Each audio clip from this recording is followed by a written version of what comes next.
তারিখে দুপুর 1টার সময় জানানো হয়েছে যে কলেজ স্কোয়ার এবং সাঁতরাগাছি থেকে এই মিছিল দুটো নবান্নের উদ্দেশ্যে আমরা যাব।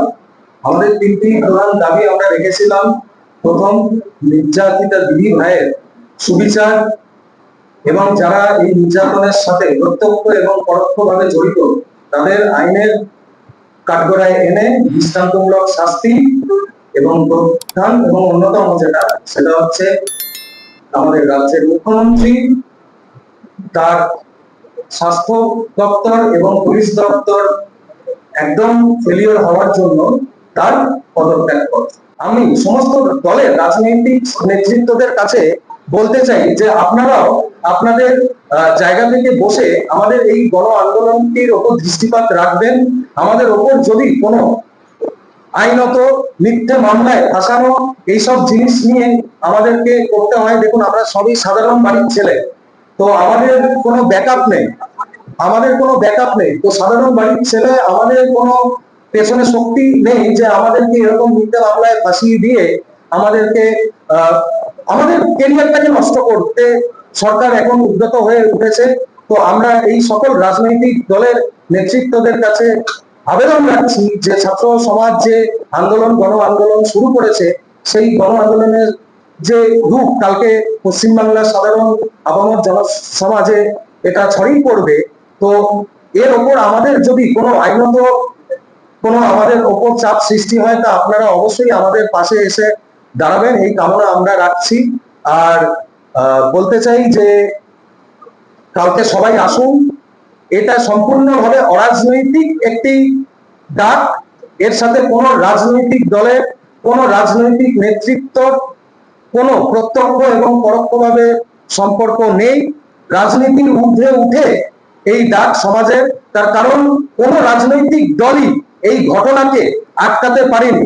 আজকে যদি যাদবপুর ইউনিভার্সিটির স্বপ্নবীরকে যখন মেরে দেওয়া হয়েছিল র্যাগিং করে, সেই সময় যদি রাজ্য প্রশাসন ছাত্রদের সুরক্ষার ব্যাপারটা দেখতো, সুনিশ্চিত করতো, তাহলে আজকে দিদি ভাইকে এরকম ভাবে চলে যেতে হতো না।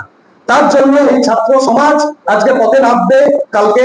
তাই বলছি আজকেও সময় আছে, গোটা দিনটা মাননীয় যেন বর্ডার গ্রাউন্ড থেকে রায় স্বীকার করে পদত্যাগ করে নেয়। প্রশ্ন উঠছে বিভিন্ন মানুষের মধ্যে, অনেক প্রেস মিডিয়া অনেক বিভিন্ন ভাবে এই জিনিসটাকে, এই আন্দোলনটাকে নিয়ে তাদের মতো করে কাটাছাড়া করে করছে, এবং তাদের উদ্দেশ্যে একটাই বলতে চাই যে মাননীয় সুপ্রিম কোর্ট এবং হাইকোর্ট এই ছাত্র সমাজের যে আন্দোলন আছে সেটিকে শান্তিপূর্ণ, আমরা যেহেতু অ্যাপিল করেছি যে এই আন্দোলন নন ভায়োলেন্স হবে, প্রথম থেকেই আমরা অ্যাপিল এই জানিয়েছি যে এই আন্দোলন সম্পূর্ণরূপে নন ভায়োলেন্স একটা আন্দোলন হবে, যে এরকম ছাত্ররা আন্দোলন করে থাকে। এবং কিন্তু তারপরেও মানে এটা আমাদের গণতান্ত্রিক অধিকার, আমাদের গণতান্ত্রিক দেশে গণতান্ত্রিক অধিকার, আমরা এখানটায় আমাদের দাবি দেওয়া রাখার জন্য আমরা প্রতিবাদ করতে পারি। তো এরপরে অনেক কাটাছেড়া হয়, অনেকে অনেক রকমের এই জিনিসটা নিয়ে মন্তব্য করে। তো আমরা বলে দিতে চাইছি যে দয়া করে আপনাদের মাধ্যম দিয়ে যে কোনো আমাদের রাজ্যের যে কোনো রাজনৈতিক দলের যারা রাজ্যস্তরীয় নেতৃত্ব আছে তারা যেন করজোড়ে নিবেদন করছি আগামী দিন যে আমাদের ছাত্র সমাজের আন্দোলন হতে চলেছে তাতে যেন অগ্রভাগে একদমই এখানে অংশগ্রহণ না করে, এবং এটিকে রাজনৈতিক একখানা রং দেওয়ার থেকে বিরত থাকে। মানে আগের দিন আসার পর থেকে আমাদের ওপর কি চলছে সেটা আমরাই বুঝতে পারছি। তো দয়া করে আমাদেরকে রাজনৈতিক কোনো প্রশ্ন করবেন না। কালকে ব্যক্তিগত স্তরে আমাদের ওপর অনেক চাপ সৃষ্টি করছে, এবং আমাদের বাড়িতে গিয়েও বিভিন্ন রকম ভাবে সেই চাপ সৃষ্টি করছে।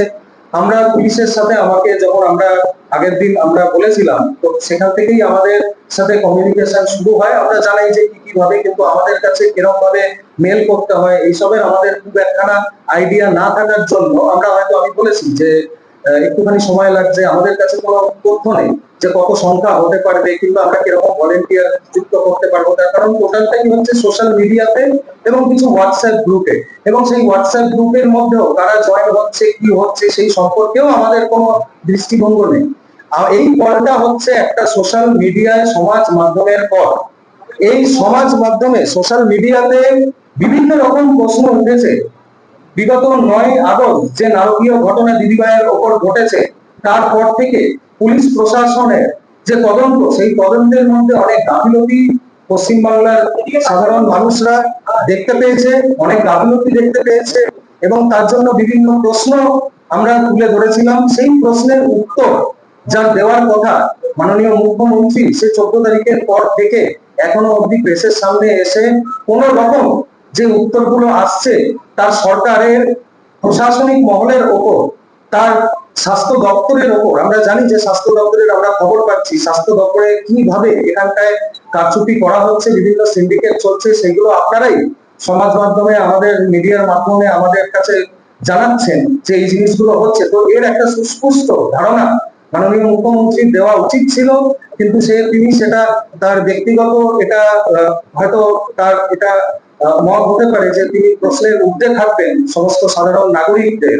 তো তার জন্যই আমরা এই কলটাকে তাদের সামনে রেখে দিয়েছিলাম, কিন্তু তিনি এখনো অবধি এই জিনিসটায় কোনো আলোকপাত করেননি, কর্ণপাত করেননি, বরঞ্চ যে গণ আন্দোলনের রূপ এই 27শে আগস্ট নবান্ন অভিযান হতে চলেছে, তাদেরও পুলিশ প্রশাসনের কাছে নিশ্চয়ই এখানটাতেও আছে কিছু, আমাদের কাছে খবর আছে কিছু স্পেশাল ব্রাঞ্চের অফিসার এই আপনাদের মধ্যেই আছে।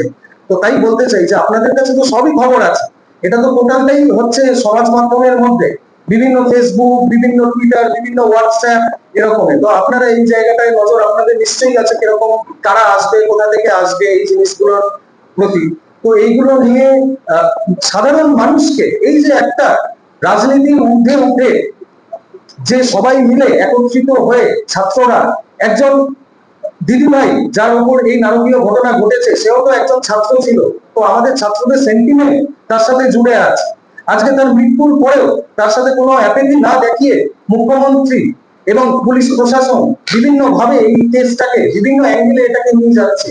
আজকে পুলিশ কি তার দায়বদ্ধতা স্বীকার করবে যে পুলিশ প্রশাসনেরই একজন কর্মী এই নারকীয় ঘটনার সাথে যুক্ত আছে? আমার তো মনে হয় যে পুলিশ প্রশাসনের এই নারকীয় ঘটনার সাথে সম্পৃক্ত থাকার জন্য পুলিশের যে কমিশনার তার অনেকদিন আগেই মরাল গ্রাউন্ড থেকে নিজেই পদত্যাগ করে দেওয়া উচিত ছিল, কিন্তু তাও তিনি করেননি। তার প্রশাসন, তার আন্ডারে পুলিশ প্রশাসন সবসময় চেষ্টা করে যাচ্ছে এই কেসটিকে বিভিন্ন ভাবে এটিকে ধোঁয়াশার সৃষ্টি করে এবং এটাকে অন্য অ্যাঙ্গেলে নিয়ে যেতে।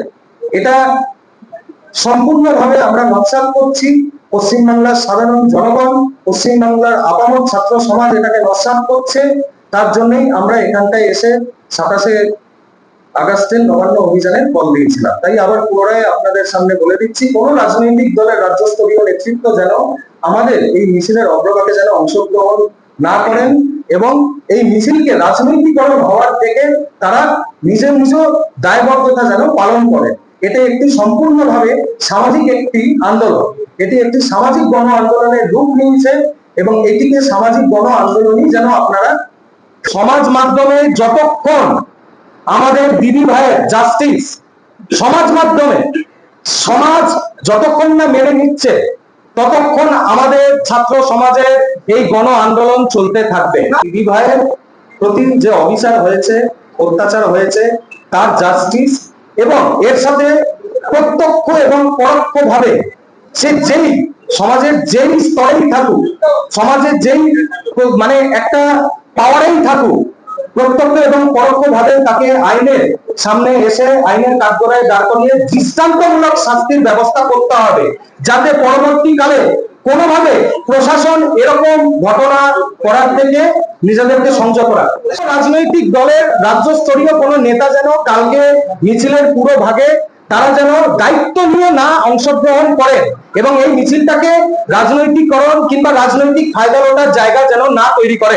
পশ্চিম বাংলার যে পরিস্থিতি আছে সেখানটায় দাঁড়িয়ে আমাদের যে গণ আন্দোলন সেটারও যেমন গুরুত্বপূর্ণ, সেরকমই আমি সমস্ত ছাত্র সমাজের এবং সম্পন্ন নাগরিকদের অনুরোধ জানিয়েছিলাম যে যারা নেটের জন্য ভাবনা চিন্তা করছেন, যারা নেট পরীক্ষা কালকে দিতে চলেছেন, কালকে অবশ্যই রিজাল্ট ডে, আজকে যেহেতু ছুটি আছে তার জন্য কালকে রিজাল্ট ডেতে হয়তো পরীক্ষাটাই হচ্ছে, তবু শিখতে পরীক্ষা হবে, তাদেরকে আমরা আগ্রহ প্রকাশ করেছিলাম যে এই আন্দোলনটাকে তারাও যেন নৈতিকভাবে সমর্থন করেন এবং তারা যেন পরীক্ষা কেন্দ্রে ফার্স্ট শিফটেই চলে যায়, যারা সেকেন্ড শিফটের পরীক্ষাটা দেবে।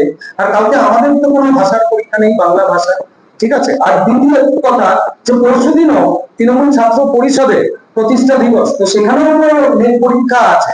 তো আপনারা এই তৃণমূল ছাত্র কংগ্রেসের যে তারাও যে এখানটায় করবে প্রোগ্রাম, তাদের কাছেও এই প্রশ্নগুলো একটুখানি দয়া করে রাখবেন করতে। আবার বলছি, আপনাদের কাছে আবার বার্তা দিচ্ছি আপনাদের মাধ্যমে, দয়া করে এই গণ আন্দোলনকে রাজনৈতিক রং দিয়ে আমাদের পশ্চিম বাংলাকে আরো অন্ধকারের জায়গায় নিয়ে যাবেন না। স্বতঃস্ফূর্তভাবে ছাত্র সমাজ এখানটায় একটা গণ আন্দোলন যেই অবনতি ঘটে চলেছে তার জন্য পা মেলাতে চলেছে, এটাকে আপনাদের কাছেও এটা দায়বদ্ধতা আপনাদেরও থাকা উচিত যে এই গণ আন্দোলনটা হোক না পশ্চিম বাংলার ইতিহাসে একটা প্রথম এমন গণ আন্দোলন যেটা একটা ইতিহাস সৃষ্টি করবে, যেটা একটা এমন গণ আন্দোলন হয়ে উঠবে যে দ্বিতীয় ভাইয়ের ওপর যে নির্যাতন হয়েছে তার একটা প্রকৃত জাস্টিস এখানটায় আমরা নিয়ে আসতে পারি।